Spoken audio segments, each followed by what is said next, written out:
हम लोग श्रीमद् भागवतम के तीसरे स्कंद के प्रथम अध्याय के अब पहला और अगर हो सका तो दूसरे श्लोक को हम देखेंगे। इस अध्याय का शीर्षक है विदुर द्वारा पूछे गए प्रश्न। आपको भूमिका थोड़ा सा यह प्रसंग याद कराने के लिए बोल रहा हूं कि 8वें अध्याय दूसरे स्कंद के 8वें अध्याय में परीक्षित महाराज ने प्रश्न किए थे। कुल 23 प्रश्न जहां तक हम लोग गिने थे किए थे, और उन प्रश्नों का उत्तर सुखदेव गोस्वामी जी कहे कि मैं भागवत के द्वारा बोलने के द्वारा कहूँगा, और उसके बाद उन्होंने चतुश्लोकी भागवत कही, और फिर कहे कि विराट पुरुष के द्वारा जो लोकांतर की सृष्टि हुई और जो अन्य प्रश्न हैं उनको मैं श्रीमद् भागवतम के वर्णन के द्वारा कहूँगा। फिर उन्हें भगवान जो 10 लक्षणों से युक्त है, तो 10वां अध्याय दूसरे स्कंद में आपने सुना कि वो 10 लक्षण क्या हैं। फिर विराट पुरुष के बारे में, विराट पुरुष के द्वारा बात हुई कैसे लोगों की सृष्टि हुई, और कुछ कल्प के बारे में बात हुआ, और उन्होंने कहा फिर कि मैं अब पाद्म कल्प के बारे में बोलूँगा, तुम सुनो उसको। उसके तुरंत बाद ही शौनक ऋषि ने प्रश्न कर दिया कि विदुर जी ने घर क्यों छोड़ दिया, विदुर जी ने छोड़ने के बाद वापस क्यों आ गए, और जब वह विभिन्न घर छोड़ करके जो विभिन्न तीर्थों का भ्रमण कर रहे थे उसमें क्या क्या किया, और उनका मैत्रेय मुनि से क्या संवाद हुआ। तो दो बात समझ लीजिए। 8वें अध्याय में प्रश्न किए थे परीक्षित महाराज ने, उसके उत्तर में वह पाद्म कल्प के बारे में वर्णन करने वाले थे, और बीच में शौनक ऋषि ने प्रश्न कर दिया। किससे? सूत गोस्वामी से। सुखदेव गोस्वामी से नहीं, सूत गोस्वामी से कर दिया, तो बात रुक गई थी। तो अब वहां सूत गोस्वामी जी कहते हैं कि यह जो आपने मुझसे प्रश्न किया है विदुर जी के बारे में, ऐसा ही प्रश्न परीक्षित महाराज ने भी किया था। और यहां आप देख रहे हो परीक्षित महाराज ने किया था सुखदेव गोस्वामी से, और यहां पे आप देख रहे हैं कि शुक वाचा। तो सूत गोस्वामी कह रहे हैं कि उस प्रश्न के उत्तर में, जैसा आपने प्रश्न किए हैं विदुर जी के बारे में और मैत्रेय के बारे में, वैसा ही प्रश्न परीक्षित महाराज ने किया था, और उसके उत्तर में जो सुखदेव गोस्वामी ने बोला था वही मैं आपको बताऊंगा। अब यहां बात आ रही है श्री शुक वाचा। तो हो क्या रहा है, सुखदेव गोस्वामी जी पाद्म कल्प का वर्णन करने वाले थे, उस समय शौनक ऋषि नहीं बोले थे। फ्लो समझ रहे हैं कथा का? सुखदेव गोस्वामी जी जब बोल रहे हैं कि मैं पाद्म कल्प की कथा को बोलूंगा, उसके बीच में शौनक ऋषि नहीं बोल सकते क्योंकि तब वहां उपस्थित नहीं थे। कुछ समझ में आ रहा है आप लोगों को बात? मैं आपको पाद्म कल्प की कथा बोलूंगा, उसके बाद श्री शुक वाचा। कुछ नहीं समझ में आ रहा है कि मैं बताना कि पहला श्लोक ही समझने में कठिन होगा। हम लोग रुके थे शौनक वाचा से पहले के श्लोक में देखेंगे, तो वहां पे परीक्षित महाराज को कह रहे हैं सुखदेव गोस्वामी कि मैं तुमको अब पाद्म कल्प की कथा कहूंगा। तो उसके बाद क्या आएगा? श्री शुक वाचा। तो कथा तो वहीं कंटिन्यू कर रही है, बीच में ये प्रश्न कर दिए, लेकिन ये बीच वाला प्रश्न बाद में हो रहा है। जो सुखदेव गोस्वामी और परीक्षित महाराज की बात हो रही, उसमें कोई प्रश्न इंसर्टेड नहीं है शौनक ऋषि का। क्या ये क्लियर समझ में आ रहा है? आप लोगों को लग रहा होगा ब्रेक हुआ, ब्रेक नहीं हुआ है भाई। जैसे मैं यहां बोल रहा हूं तो कोई तो बीच में प्रश्न नहीं कर रहा है। मेरी बात को कोई अगर किसी को बताएगा तो किसी को बता रहा, इतने में वो जिसको वो बता रहा है वो कुछ प्रश्न कर सकता है, लेकिन मैं तो धारा प्रवाह बोल रहा हूं कि नहीं बोल रहा हूं यहां पे। क्योंकि ऐसा भ्रम हो सकता है कि शौनक ऋषि सुखदेव गोस्वामी के बीच में बोल दिए, लेकिन शौनक ऋषि वहां उपस्थित नहीं थे, सूत गोस्वामी उपस्थित थे। अब बात ये आ रही है कि विदुर जी और मैत्रेय के बारे में एकदम से क्यों बोलने लगे। सुखदेव गोस्वामी ने पिछले अध्याय के अंत में क्या कहा? मैं पद्म कल्प की कथा सुनाऊंगा। तो वह पद्म कल्प की कथा विदुर और मैत्रेय के संवाद में आएगी। तो विदुर और मैत्रेय का संवाद का प्रसंग यहां बता रहे कि विदुर और मैत्रेय का संवाद हुआ कैसे। लेकिन जब इस प्रसंग को बोलेंगे, मेरा फोन कहां गया, तो आप इसके, अभी तो हम आज नहीं पढ़ा रहे हैं, आप इसके तीसरे श्लोक को देखेंगे तो इसमें क्या कह रहे हैं, देखिएगा। The king asked Sukdev Goswami, where and when did the meeting and discussion take place between Saint Vedur and his grace Maitreya Muni? Kindly oblige my lord and describe this to us. यानी कि तीसरे श्लोक में परीक्षित महाराज पूछेंगे कि भाई विदुर और मैत्रेय का संवाद कहाँ हुआ। यही प्रश्न शौनक ऋषि ने पूछा था सूत गोस्वामी से, इसीलिए कह रहे हैं कि ऐसा ही प्रश्न परीक्षित महाराज ने पूछा था और उसको मैं बताऊंगा आपको। अगर नहीं समझ में आएगा तो हम एक श्लोक से आगे नहीं बढ़ रहे हैं। पहली ये बात समझ में आनी चाहिए कि सुखदेव गोस्वामी जी बीच में रुके नहीं हैं, वो प्रसंग सुना रहे हैं जिसके द्वारा विदुर और मैत्रेय का संवाद प्रस्तुत हो जाए, और उस विदुर मैत्रेय संवाद में पद्मकल्प की कथा आएगी। Is it okay? पद्मकल्प की कथा को कहने के लिए ही सुखदेव गोस्वामी ने प्रतिज्ञा करी थी, इसलिए विदुर मैत्रेय संवाद को, उस पद्मकल्प की कथा को दृष्टिपथ पर रखकर वह मैत्रेय और विदुर के संवाद के प्रसंग को बता रहे हैं, पृष्ठभूमि को बता रहे हैं। पृष्ठभूमि समझ, बैकग्राउंड क्या था, विदुर और मैत्रेय की बात क्यों हुई।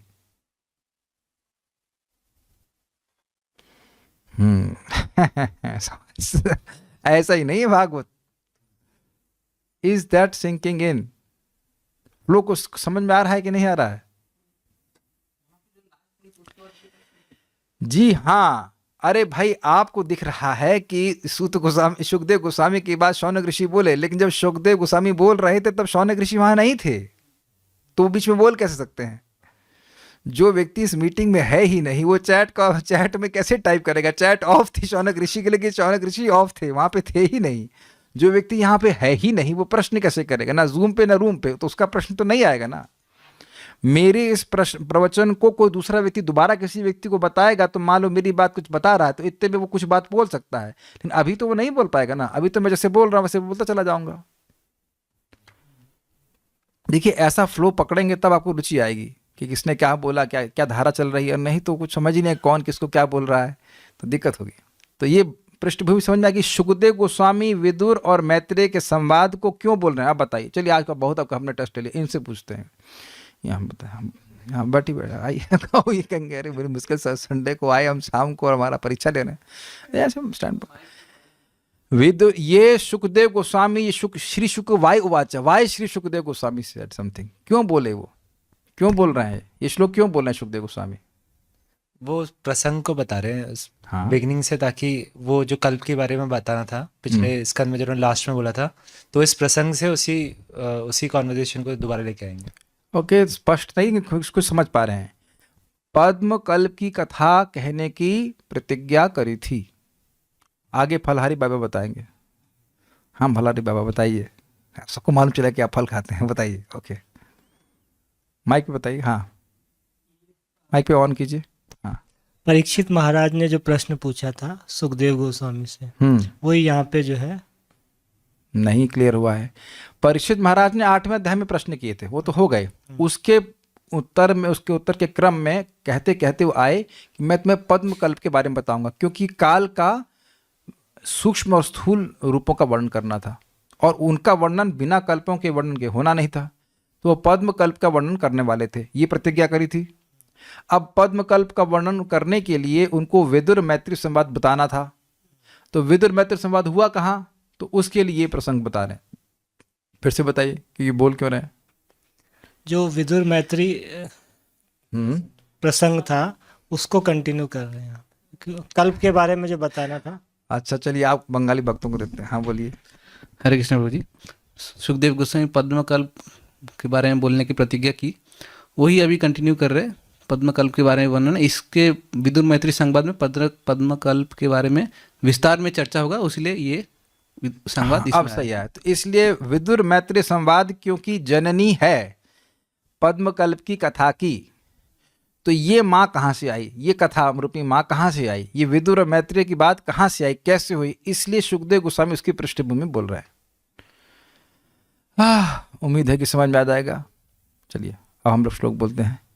श्री शुक उवाच, श्री शुक उवाच, एवमेतत्पुरा पृष्टो मैत्रेयो भगवान् किल, एवमेतत्पुरा पृष्टो मैत्रेयो भगवान् किल, क्षत्रावनं प्रविष्टेन त्यक्त्वा स्वगृहं रिद्धिमत्, क्षत्रावनं प्रविष्टेन त्यक्त्वा स्वगृहं रिद्धिमत्। श्रीशुक उवाच, श्री शुक उवाच, एवमेतत्पुरा पृष्टो मैत्रेयो भगवान् किल, एवमेतत्पुरा पृष्टो मैत्रेयो भगवान् भगवान किल शत्रावनं प्रविष्टेना त्यक्त्वा स्वगृहं रिद्धिमत्। क्षत्रावनं प्रविष्टेन त्यक्त्वा स्वगृहं रिद्धिमत्। श्रीशुक उवाच श्रीशुक उवाच एवमेतत् पुरा पृष्टो मैत्रेयो भगवान् किल। एवमेतत् पुरा पृष्टो मैत्रेयो भगवान् किल। शत्रावनं प्रविष्टेन त्यक्त्वा स्वगृहं रिद्धिमत्। क्षत्रावनं प्रविष्टेन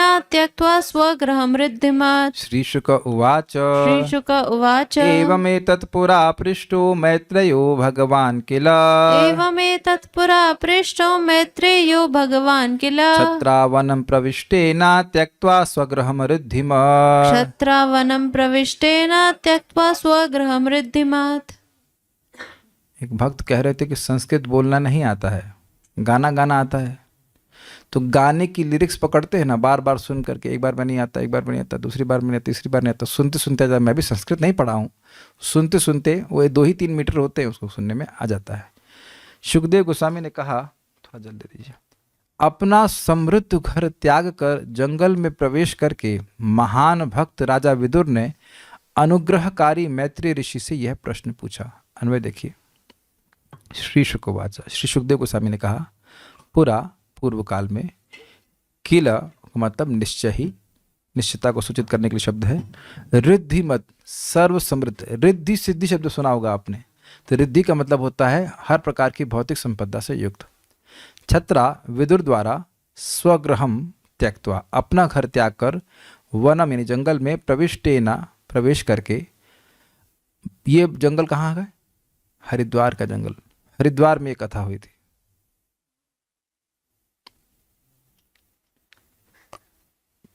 भगवान मैत्रेय, अब देखिए यहाँ फिर मैत्रेय को भगवान कह रहे हैं। तो ये भगवान तो भगवान श्री कृष्ण है, लेकिन आप जानते हैं कि जिनका भी, जिस व्यक्ति के भी पास तपस्या के द्वारा, भक्ति के द्वारा भगवान के कुछ ऐश्वर्य मिलते हैं, तो उसको भी भगवान, उनको भी भगवान कहीं कहीं कहा जाता है। तो कह रहे हैं भगवान मैत्रेय। तो यहाँ भगवान मैत्रेय का मतलब हुआ अनुग्रह करने वाले मैत्रेय ऋषि। एवं पृष्ठः एतत्, क्या मतलब है? इस प्रकार, एवं मतलब इस प्रकार जैसे आपने प्रश्न किया है। कौन से प्रश्न? परीक्षित महाराज कहाँ कौन सा प्रश्न कर दिए? परीक्षित महाराज ने प्रश्न किए हैं 8वें अध्याय में।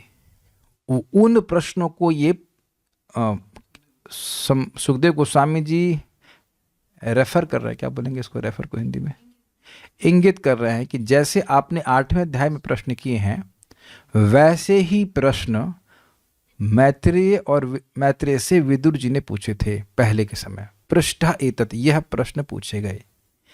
विदुर जी और मैत्रेय के बारे में अभी तक परीक्षित महाराज ने प्रश्न नहीं पूछे हैं। उन प्रश्नों को सुखदेव गोस्वामी जी नहीं इंगित कर रहे हैं।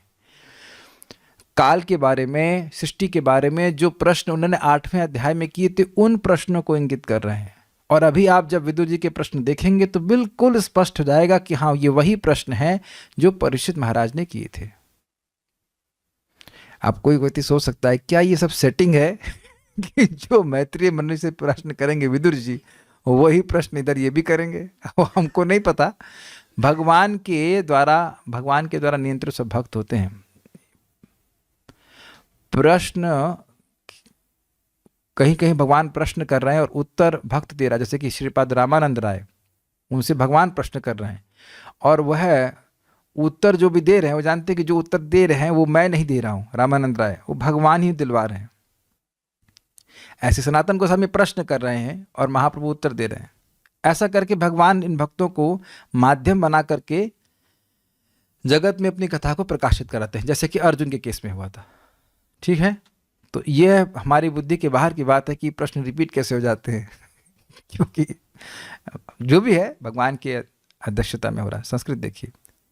श्री शुक उवाच एवं एतत्, इस प्रकार यह, इस प्रकार यह मतलब इस प्रकार जो आपने मुझसे प्रश्न किए, जो 8वें अध्याय में प्रश्न किए थे भाई, पूरा पृष्ठ पहले के समय पूछा गया था। किससे?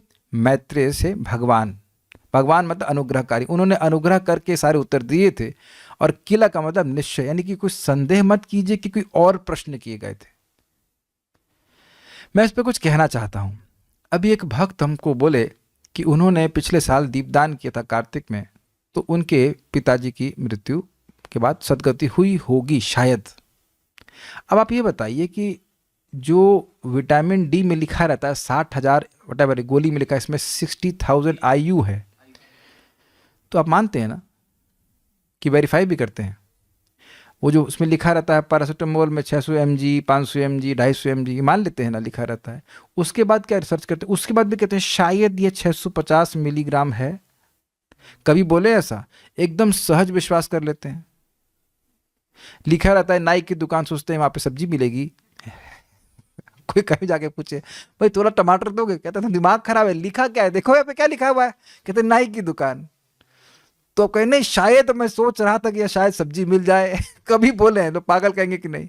तो नाई की बात पे विश्वास है और केमिकल बनाने वालों की, दवाई बनाने के वाले विश्वास है, लेकिन भागवत बोल रहा है या महाशास्त्र बोल रहा है कि भाई जिस व्यक्ति ने दीपदान किया है उसके पूर्वजों का उद्धार होना ही है। तो दिखता तो आपको विटामिन डी का कंटेंट भी नहीं है, दिखता तो उसकी उस दवा की पोटेंसी भी नहीं है, तो क्या वो कार्य नहीं कर रहे हैं? प्रमाणिक व्यक्ति ने लिख दिया है तो वो है। मैं ये क्यों बोल रहा हूं? यहां शब्द है किला का। शुकदेव गोस्वामी पर अनन्य श्रद्धा है परीक्षित महाराज की, और अन्य लोगों को कहीं डाउट हो जाए, हम जैसे लोगों को, क्या वही प्रश्न किए थे? तो इसलिए कह रहे हैं किला। निश्चित ही यही प्रश्न जो परीक्षित महाराज ने शुकदेव गोस्वामी से किए थे, वही प्रश्न मैत्रेय मुनि से विदुर जी ने किए थे। इसमें कोई संदेह नहीं करना चाहिए। अच्छा चलिए, संदेह भी करेंगे तो आप इसको गलत कैसे प्रमाणित करेंगे? आप जाएंगे मैत्रेय मुनि के पास पूछेंगे, और जब पूछेंगे तो वो भी यही कहेंगे हाँ यही प्रश्न किए थे, तब भी आपको स्वीकार ही करना पड़ेगा ना। निश्चित मानते हैं ना हमारा बर्थडे क्या है इस जीवन का? निश्चित है ना, कंफर्म्ड। तो ये मानने ही की तो बात है। तो लिखा हुआ है भागवत में, उसको वैसे ही स्वीकार करना पड़ेगा, इसलिए किला कहना है। कब?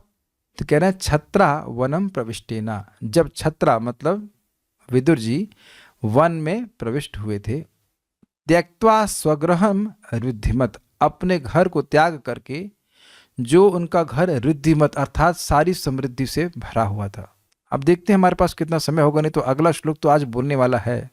समय की पाबंदी है, नहीं तो बहुत अच्छा बात है कि क्यों इसको रुद्धिमत कह रहे हैं। Let's see how much time we have. हाँ, आराम से करूंगा, जल्दीबाजी में उसको हम नहीं करना चाहते। श्रीधरी तीसरे स्कंद में, इसमें प्रभुपाद जी का तात्पर्य नहीं है, श्रीधर स्वामी पाद का तात्पर्य है, उसको देखते हैं। तीसरे स्कंद में, स्कंद का मतलब डिवीजन कह लीजिए भागवतम में, शुकदेव गोस्वामी नहीं कहेंगे कहीं पे कि अब मैं तृतीय स्कंद बोल रहा हूं। कहीं बोले आज तक अब मैं प्रथम स्कंद बोल रहा हूं? तो ऐसा नहीं है, इसका विभाजन ऐसे किया गया है। तीसरे स्कंद में 33 अध्यायों में सर्ग का वर्णन किया गया। सर्ग क्या है बताइए? धर्म की क्लास हो रही है, धर्म करते हो? हाँ हाँ भाई, सर्ग क्या होता है? भगवान विष्णु जो सृष्टि की रचना करते हैं। ये तो धीरे से बोल रही है, डाउट है। सृष्टि करते हैं किस चीज की? भौतिक तत्वों की सृष्टि करते हैं भगवान महाविष्णु, तो उसको सर्ग कहा जाता है।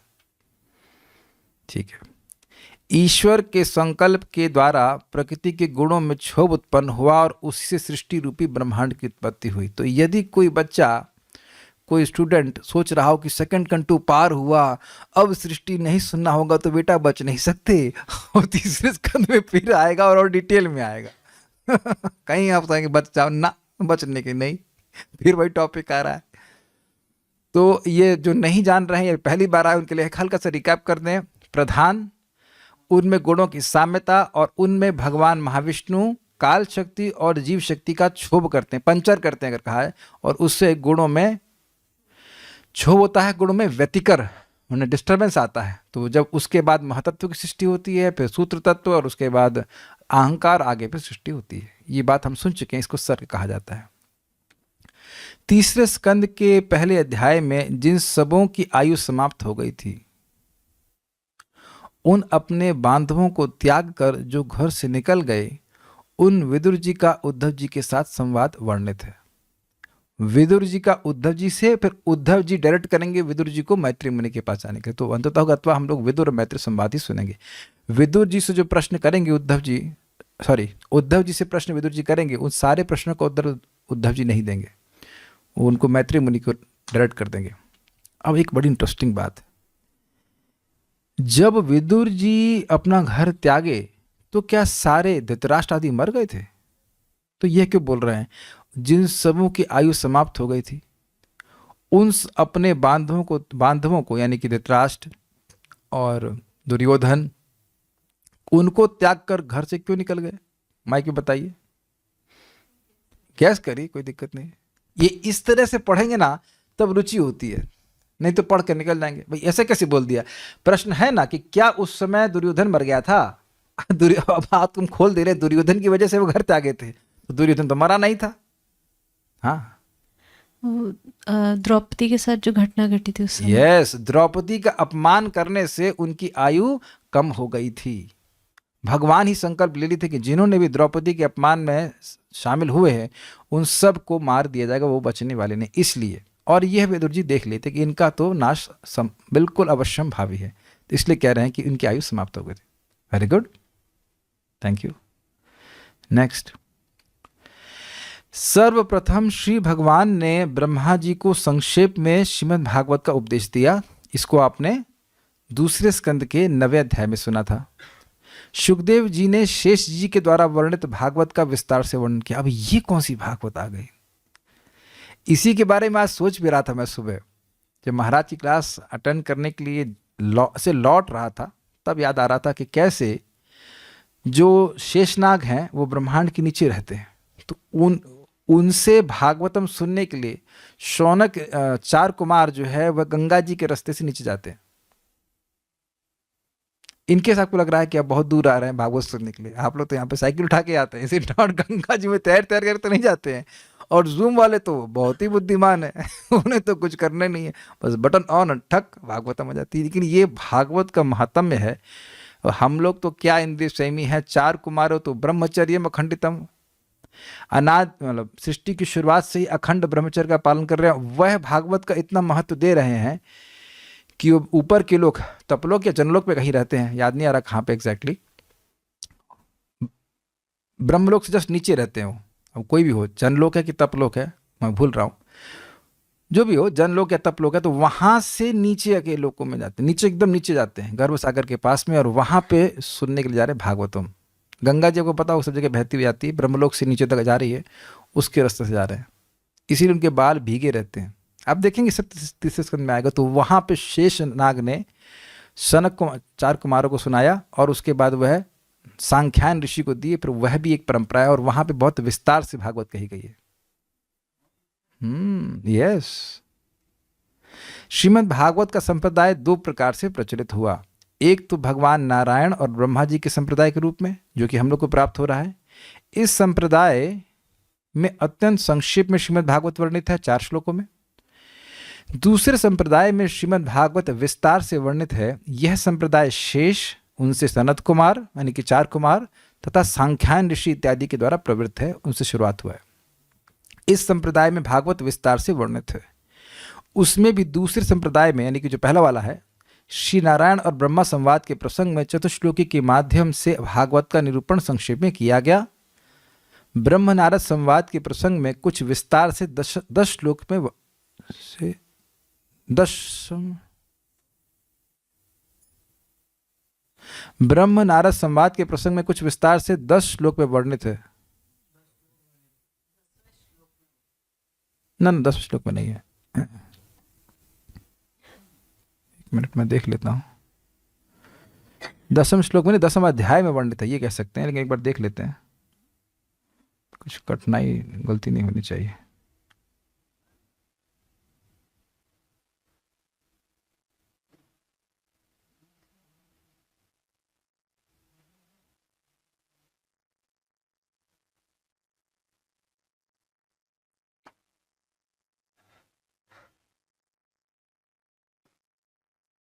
हाँ ठीक है। ब्रह्म नारद संवाद के प्रसंग में कुछ विस्तार से 10 श्लोक में वर्णित है। जो 4 श्लोक थे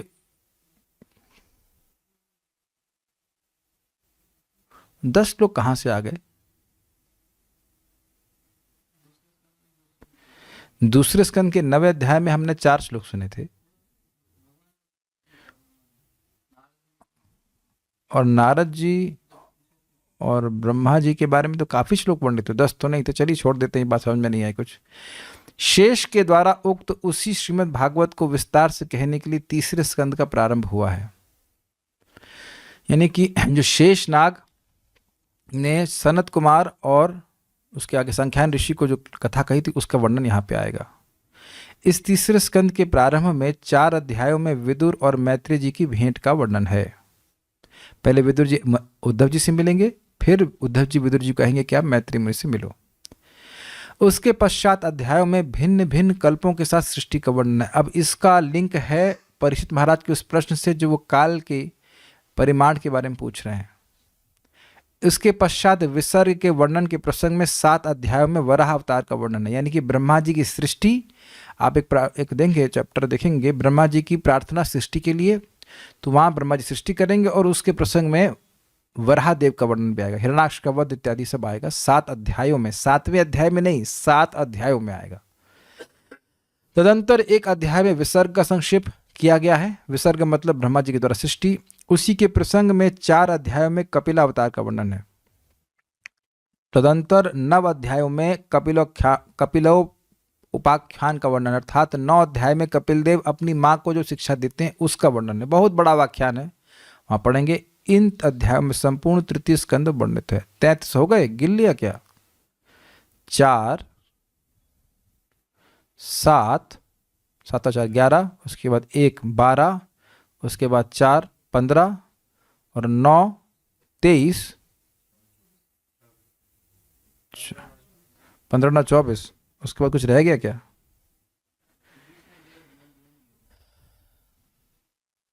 बीच में हम लोगों ने छोड़ दिया होगा कुछ। तो 33 अध्याय होने चाहिए, कोई बात नहीं भाई, कहाँ कुछ मिस्टेक हो रहा है। 4 अध्याय के बाद और भी सारे, अच्छा अध्यायों में भिन्न भिन्न कल्पों के साथ सृष्टि का वर्णन, उसको नंबर नहीं दिया है तो उसको वहां पे ग्रहण करना होगा। तो जो बाकी जो बचे हैं नंबर्स उसमें आ जाएगा। उसमें भी द्वितीय स्कंद के अंत में सुखदेव जी ने राजा परीक्षित से यह जो कहा था कि काल के परिमाण तथा उसका कल्प स्वरूप जो विग्रह यानी शरीर है उसका मैं तृतीय स्कंद में वर्णन करूंगा। याद आ रहा है आप लोगों को? दूसरे स्कंद के 10वें अध्याय के अंत में सुखदेव गोस्वामी ने कहा था कि काल का क्या परिमाण है और कल्प क्या होता है, उसकी अवधि क्या होती है, उसकी मनवंतर क्या था, इन सब का वर्णन मैं करूंगा। ये प्रतिज्ञा किए थे। आप सावधानी पूर्वक पाद्म कल्प का वर्णन सुने। यह जो उन्होंने प्रतिज्ञा की थी उसी का विस्तार से वर्णन करने के लिए सुखदेव जी इतिहास को एवं इत्यादि इन 2 श्लोकों से कहते हैं। कौन से इतिहास को? मैत्रेय मुनि और विदुर जी के संवाद के इतिहास को। इति मतलब इस प्रकार, हास मतलब जो बीत गया। तो इतिहास का मतलब जो घटना बीत गई उसको इतिहास कहते हैं, वो कल्पना नहीं होती है। ऐसे फॉर एग्जाम्पल, मैं एग्जाम्पल जस्ट ले रहा हूँ, आइंस्टीन कल्पना नहीं है, आइंस्टीन एक बीता हुआ इतिहास है। एक एग्जाम्पल ले रहे हैं, मतलब मैंने कह रहा हूँ कि आप उनको पसंद करिए ना पसंद करिए, बात नहीं है, हमारे मानने या ना मानने की बात। एक व्यक्ति वाकई थे ये कहा जा रहा है। तो मैत्रेय और विदुर जी का संवाद वाकई हुआ था, तो उस इतिहास का वर्णन कर रहे हैं ताकि वह कल्प और समय का जो परिमाण आदि है उसको वह वर्णन कर सकें। क्लियर, समझ में आ गया? ठीक है। और इसी इतिहास के वर्णन का प्रसंग वो यहाँ पे बोल रहे हैं। विदुर जी ने अपना घर छोड़ दिया। रिद्धिमत पद का अर्थ है सभी संपत्तियों से परिपूर्ण। ऐसे अपने घर का परित्याग करके विदुर जी वन में प्रवेश कर गए।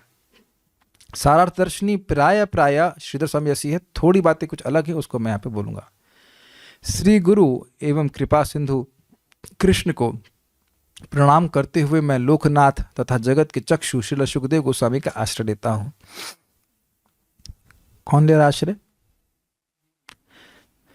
सुखदेव गोस्वामी का आश्रय कौन ले रहा है? टीका किसकी है? श्रीला विश्वनाथ चक्रवर्ती ठाकुर। देखिए बात क्या है कि ये टीका ऐसे ही पढ़ ली जाएंगी जिसमें पता ही नहीं चले कौन किसका आश्रय ले रहा है। इसीलिए मैं आप लोगों से प्रश्न बार बार कर रहा हूं ताकि वर्तमान में बने रहें। ये टीका लिख रहे हैं श्रीला विश्वनाथ चक्रवर्ती ठाकुर और वह सुखदेव गोस्वामी का आश्रय ले रहे हैं। तो क्या सुखदेव गोस्वामी तो उनके गुरु नहीं है? सुखदेव गोस्वामी तो उनके गुरु नहीं है। तो 2 गुरुओं का नाम है यहाँ पे, श्री गुरु जो उनके गुरु हैं और भगवान कृष्ण का, और सुखदेव गोस्वामी का जो इन श्लोकों को बोले हैं। इसी प्रकार से हम लोग जो बोलते हैं यम प्रव्रजंतम अनुपेतम अपेत कृत्यम, यह वर्णित किया गया है कि भाई जो भागवतम बोलेगा उसको सूत गोस्वामी की ही तरह सुखदेव गोस्वामी जी का स्मरण करना चाहिए। करना चाहिए मतलब आज्ञा के अर्थ में करना चाहिए, ही मस्ट डू। और यहाँ देख रहे हैं यहाँ पे कि तीसरे स्कंद को शुरू करने से पहले श्रीला विश्वनाथ चक्रवर्ती ठाकुर जी सुखदेव गोस्वामी का आश्रय ले रहे हैं। वो मर नहीं गए हैं। तम सर्वभूत हृदयम मुनिमानतोस्मि, वहाँ पे अगर आप श्लोक को देखेंगे तो सूत गोस्वामी जी ध्यान करने की देखिए, जैसे सुखदेव गोस्वामी जी परीक्षित महाराज के सामने कथा बोल रहे थे और बहुत बड़े बड़े ऋषि थे और वो इतना सुंदर भागवत कथा बोले कि कोई ऑब्जेक्शन कहीं से नहीं आया, अभी तक कोई ऑब्जेक्शन नहीं आया, कोई ऑब्जेक्शन नहीं किया। वह सबके गुरु, मुनियों के भी गुरु हो गए। तो वही सुखदेव गोस्वामी मेरे हृदय में भी प्रकट होकर के ऐसी भागवत बुलवाएं जिससे श्रोता भी प्रसन्न हो और भगवान भी प्रसन्न हो। ये है मेडिटेशन एक वक्ता का जब वो श्रीमद् भागवतम बोलना चाहता है। क्लियर समझ में आ रहा है? तो ये प्रार्थना कर रहे हैं श्रीला विश्वनाथ चक्रवर्ती ठाकुर जी श्रीला सुखदेव गोस्वामी जी के चरणों में। आचार्यों के लिए हम प्रार्थना ऐसे प्रार्थना कर सकते हैं। दिस इज नॉट जंपिंग, आपके सामने देख लीजिए, इज नॉट जंपिंग। भगवान श्री कृष्ण जो गोपेश, गोपों के ईश्वर हैं तथा नियंता हैं, उनके प्रिय भक्तों की सेवा के लिए स्वयं को तथा अपना सर्वस्व उन्हें अर्पित करता हूं। यह कौन बोल रहा है? कौन बोल रहा है? श्रीला विश्वनाथ चक्रवर्ती ठाकुर बोल रहे हैं कि मैं ये टीका लिख रहा हूं ताकि भक्तों को सुख प्राप्त हो। भक्तों का आग्रह होता है कि वे भागवतम के रस का आस्वादन करें, तो अपने से नहीं होता है।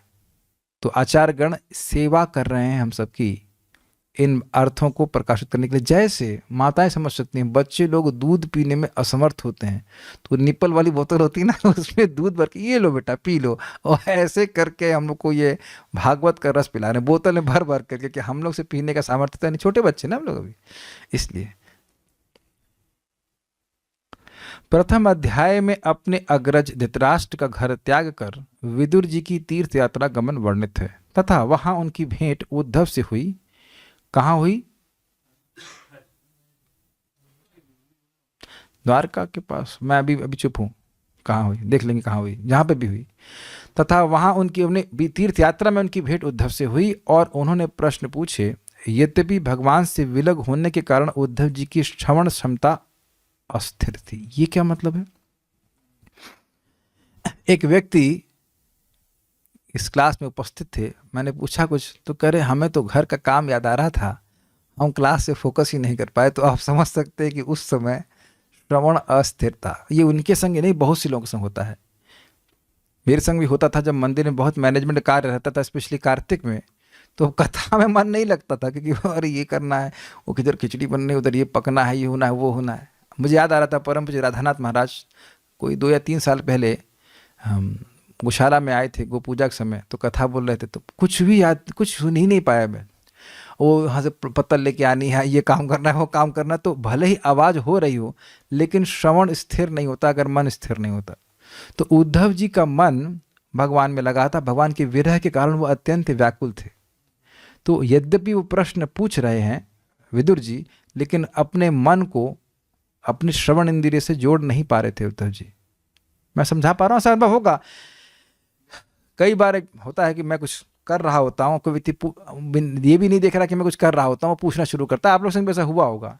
फिर आप उनकी बात को रजिस्टर ही नहीं करते, पूछते एक मिनट रुको भाई, हाँ आप बताओ क्या कहे थे, जबकि वो कान पे ही बोल रहा होता है लेकिन आपका मन कहीं और लगा हुआ है, तो आप उस बात को नहीं सुन पाते। इसे कहते हैं श्रवण की अस्थिरता। भागवत में शुरुआत में तो बहुत ज़्यादा होता है, बात पकड़ में आती थोड़ा थोड़ा तो मन अस्थिर ही रहता है, वो उधर चला गया उधर चला गया, पता नहीं क्या बोले, कुछ समझ नहीं आया। धीरे धीरे करके बात समझ में आने लगती तो फिर मन स्थिर होता है। आप देखेंगे कि जब आप नाम जब अच्छे से करेंगे, कथा नियमित रूप से सुनते रहेंगे, इंद्रियां थोड़ी शुद्ध होंगी, तब मन में एक आग्रह बनता है, अब क्या बोलेंगे, अब इसमें क्या लिखा हुआ है। तो आप देखेंगे कि मन की श्रवण की अस्थिरता थी, वह चेंज होकर के श्रवण की स्थिरता में परिवर्तन हो गया। इसे कहते हैं नैष्ठिकी विक्षेप भावात।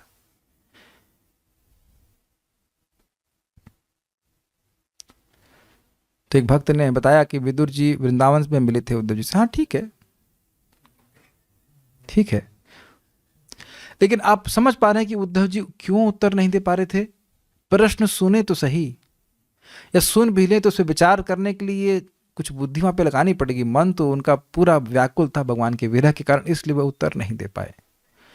द्वितीय स्कंद के 8वें अध्याय में महाराज परीक्षित द्वारा पूछे गए प्रश्नों में 2 अथवा 3 का उत्तर उद्धव ने वहीं दिया, तथा सुखदेव गोस्वामी ने यह विचार करते हुए कि महाराज परीक्षित द्वारा पूछे गए प्रश्न विदुर द्वारा मैत्री ऋषि से पहले पूछे गए थे, अतः उन्होंने प्रथमतः उस प्रसंग का वर्णन करके परीक्षित के प्रश्न का उत्तर देने का निर्णय लिया, जिसने विदुर मैत्री संवाद का जन्म दिया। ये समझ में आ गया? विदुर जी ने कुछ प्रश्न उद्धव जी से किए, लेकिन उद्धव जी उत्तर दे नहीं पाए। तो वो जो प्रश्न थे विदुर जी के, वो परीक्षित महाराज के प्रश्न जैसे ही प्रश्न थे, सेम प्रश्न थे। तो बाकी प्रश्नों का उत्तर दिया है मैत्रेय ऋषि ने। तो इसलिए परीक्षित महाराज के प्रश्नों का उत्तर देने के लिए पहले विदुर जी कैसे उद्धव जी से मिले वो बात आई, और फिर उद्धव जी ने कैसे मैत्री मुनि के पास भेजा और मैत्री मुनि ने कैसे प्रश्न का उत्तर दिया, ये सब बात बोलने के लिए ये सारा प्रसंग बोल रहे हैं कि विदुर जी ने क्यों घर छोड़ा।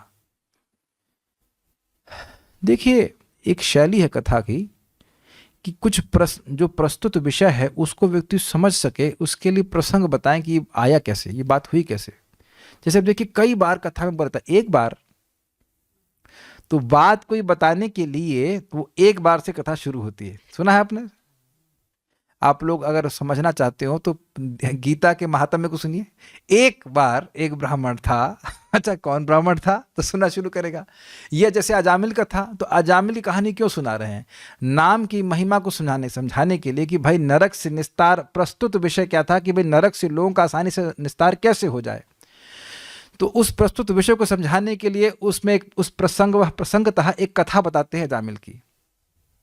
तो ये प्रस्तुत और प्रसंग बात समझ में आ रहा होगा। तो प्रस्तुत विषय ये है, प्रस्तुत बात ये है कि परीक्षित महाराज ने प्रश्न किए हैं और उस प्रश्न के उत्तर उनको मिलेंगे विदुर और मैत्री की कथा के प्रसंग से। तो उस कथा प्रसंग को बताने के लिए एक और प्रसंग बता रहे हैं कि विदुर जी ने घर क्यों छोड़ा।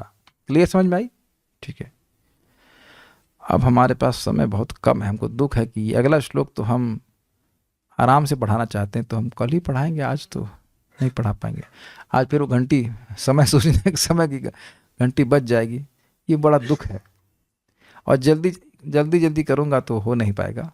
मैं सोच रहा था कि 6:30 बजे ही शुरू कर पाएँ, लेकिन नहीं हो पाएगा से। कार्तिक के आखिरी दिन में शुरू करेंगे।